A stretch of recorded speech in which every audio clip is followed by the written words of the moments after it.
Hi friends, PG న్యూస్కి స్వాగతం.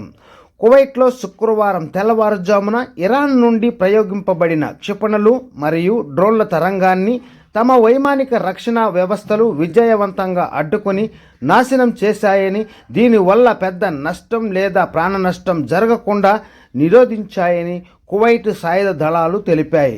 అయితే కువైట్ రక్షణ మంత్రిత్వ శాఖ అధికారిక ప్రతినిధి కల్నల్ సౌద్ అబ్దుల్అజీజ్ ఆల్ ఒతైబీ విడుదల చేసిన ఒక ప్రకటనలో దేశంలోని అనేక ప్రాంతాలను లక్ష్యంగా చేసుకొని దాడులు అనగా మార్చి 6వ తారీఖు 2026 శుక్రవారం తెల్లవారుజామున ప్రారంభమయ్యాయని తెలిపారు. అయితే ఆ ప్రకటన ప్రకారం కువైట్ వైమానిక రక్షణ దళాలు ఉత్తర మరియు మధ్య ప్రాంతాలపై 12 డ్రోన్లు అడ్డుకొని ధ్వంసం చేయగా, దక్షిణ ప్రాంతాల్లో 14 క్షిపణులను అడ్డగించాయి.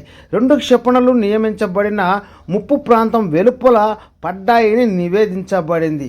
ఈ దాడుల్లో తునకలు పడడం వల్ల మాత్రమే భౌతిక నష్టం జరిగిందని, ఎటువంటి ప్రాణ నష్టం జరగలేదని అధికారులు తెలిపారు.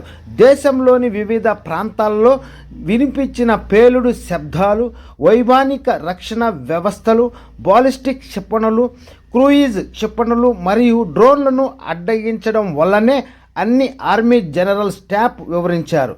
సంబంధిత అధికారులు జారీ చేసిన భద్రతా సూచనలను పాటించాలని మరియు అధికారిక సమాచారంపై మాత్రమే ఆధారపడాలని అధికారులు ప్రజలను కోరారు.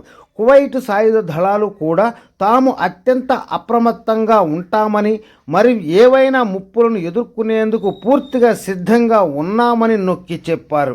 దేశ సార్వభౌమత్వం, భద్రత మరియు స్థిరత్వాన్ని కాపాడడానికి మరియు జాతీయ ప్రయోజనాలు మరియు సామర్థ్యాలను కాపాడడానికి వారు నిబద్ధతను ధృవీకరించారు. Okay friends, by, take care. మరొక వీడియోలో మరిన్ని విషయాలతో మళ్ళీ